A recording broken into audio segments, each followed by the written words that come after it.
E eu nem vou te enrolar muito para dar minha opinião, não. Eu não acho que inglês é importante para a carreira de tecnologia da informação.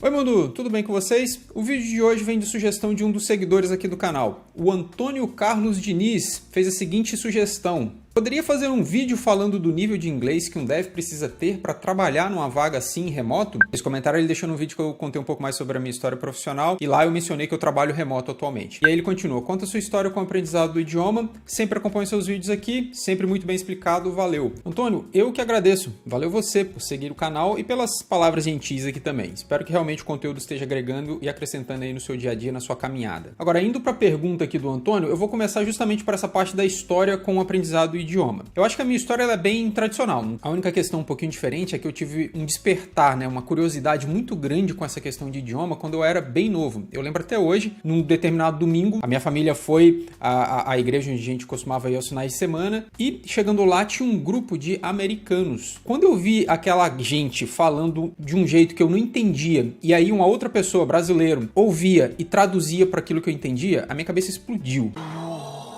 Eu não conseguia compreender aquilo. Eu acho que eu passei umas 2, 3 semanas enchendo o saco dos meus pais com 1 milhão de perguntas sobre aquele fenômeno. E aí eu lembro que eu ficava muito agarrado na questão, mas por que eles falam a língua deles? Por que eles não falam a nossa? A nossa é tão mais fácil? Essa era a minha dúvida ali como criança. Eu tô falando de uma época que eu devia ter aí, talvez 4, 5 anos de idade. Eu era realmente bem novinho. E como eu disse, esse evento me marcou muito, então eu cresci com muita curiosidade a respeito de idiomas. Muitos anos se passaram, eventualmente se instalou na minha cidade uma escola de idioma que tinha um custo, né, mais acessível. Já existiam outras ali, aquelas mais tradicionais, que com certeza você conhece as marcas, mas chegou uma nova que apresentava um custo bem mais baixo. Quando isso aconteceu, eu insisti muito com os meus pais para me matricular. E é daí que de fato começa a minha história com a língua. O interessante é que é o seguinte, nessa época aí da minha vida, pré-adolescente, adolescente, óbvio que eu não sabia qual carreira que eu queria seguir.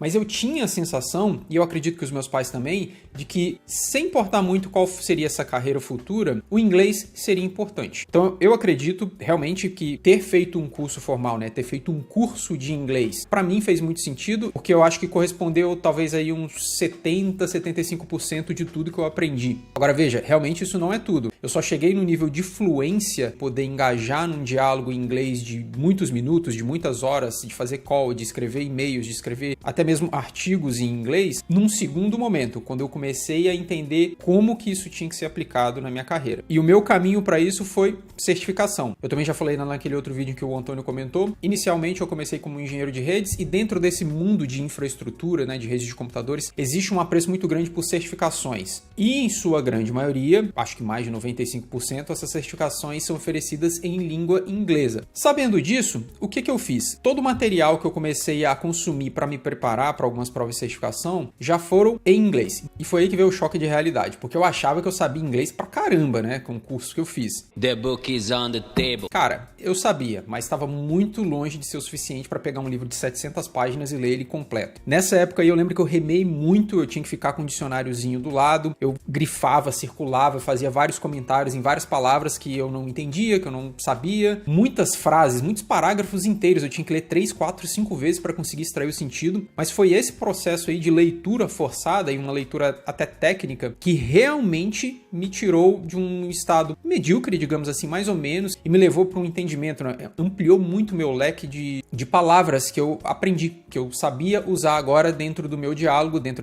da minha profissão. Então, quando eu fui, por exemplo, fazer a minha primeira entrevista em inglês, muita coisa que eu consegui expressar naquela entrevista, eu nunca teria conseguido apenas com o curso de inglês. Table.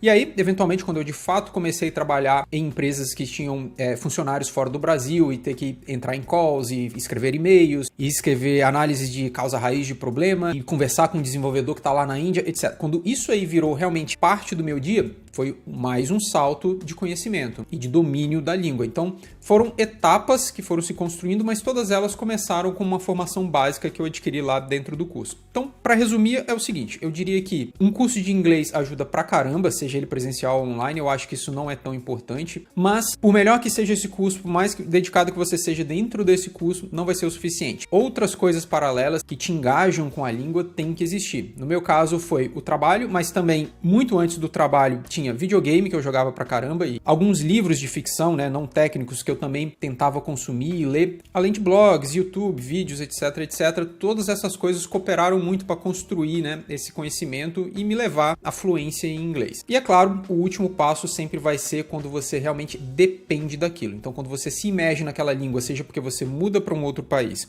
ou porque você passa a necessitar dela para o seu trabalho diário, então você vai passar ali 6, 8 horas por dia se comunicando em inglês, esse é o estágio final, é aí que você vai dar aquele último estirão e chegar na fluência realmente. Mas em relação à carreira de desenvolvedor, será que o inglês é importante? Faz diferença?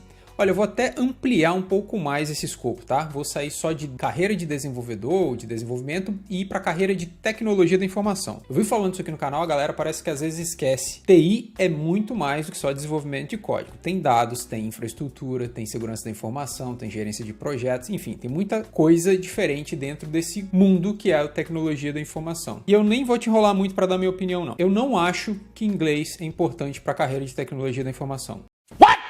Eu tenho certeza que é essencial. Isso é, pelo menos se você tem interesse a ter acesso ampliado a outras oportunidades de educação e de ganhos superiores. Isso é inquestionável, indiscutível, não é? É extremamente objetivo. Se você sabe apenas português e nenhuma outra língua, você só tem acesso a materiais que vão te ensinar que estão na língua portuguesa. E tudo bem, vai ter excelentes materiais, mas eles não são todos os materiais possíveis. Eventualmente você pode ter um nicho específico em que você gostaria de se especializar e dentro desse nicho talvez não tenha material suficiente em português. E se não tem em português, a próxima língua mais provável de você encontrar conteúdo de qualidade, com informação técnica abrangente e profunda o suficiente, cara, é o inglês. Dificilmente vai ter alguma coisa escrita em italiano ou em espanhol ou em chinês que não esteja também escrito originalmente ou tenha sido traduzido para o inglês. A quantidade de conteúdo disponível em inglês sobre praticamente qualquer assunto, e especialmente assuntos dentro de tecnologia da informação, é imensa. É muito maior do que o que vai estar disponível em qualquer outra língua, inclusive o nosso amado e belíssimo português. E veja bem, com isso eu não quero dizer que para você ser um excelente desenvolvedor, um excelente profissional de TI, você tem que saber inglês. As skills necessárias aí para o seu nicho dentro de tecnologia de informação, muito provavelmente você vai conseguir desenvolvê-las na prática, no dia a dia, com a experiência de alguns colegas, com o seu tech lead e também com materiais disponíveis em português. Mas eu quero pensar aqui no caso da pessoa que se esforça o máximo que pode com todas as ferramentas que tem. Se todas as ferramentas que ela tem são em português, ela tem um tamanho possível de conhecimento que ela consegue assimilar, enquanto se ela se esforça o máximo que tem, agora tendo também o inglês, esse escopo aumenta muito mais, ela tem muito mais oportunidade, fica muito mais interessante. Agora, com relação a salário, acho que também é muito objetivo, né, gente? Mesmo empresas que estejam pagando pouco, por exemplo, aqui na Europa, ou na América do Norte, Estados Unidos, Canadá, ou na Austrália, enfim, qualquer outro país que consiga trabalhar com você em língua inglesa, a probabilidade de que, ao se fazer essa conversão, né, desta moeda para o real brasileiro, esse valor resultante seja significativamente maior do que a mesma função exercida numa empresa no Brasil paga com o real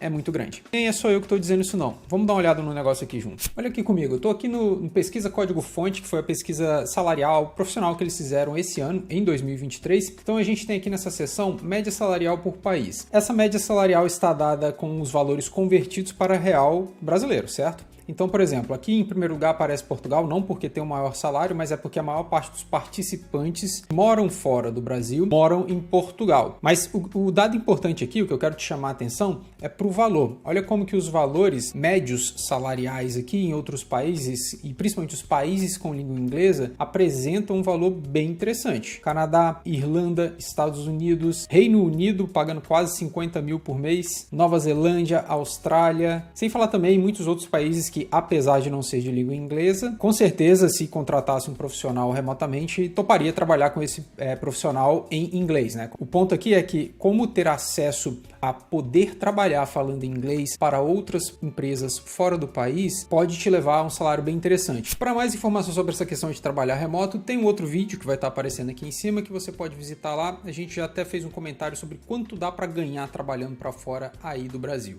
Esse vídeo vai ficando por aqui, e se você, assim como o Antônio, quer ter a sua dúvida, sua sugestão, seu comentário sendo transformado em um vídeo, só tem um jeito de alcançar isso: comentando aqui embaixo. Então já faz logo aí o triplo C, curte, comenta, compartilha e me ajuda a superar, a vencer essa batalha interminável contra o algoritmo do YouTube aqui. Falou, valeus e tchau!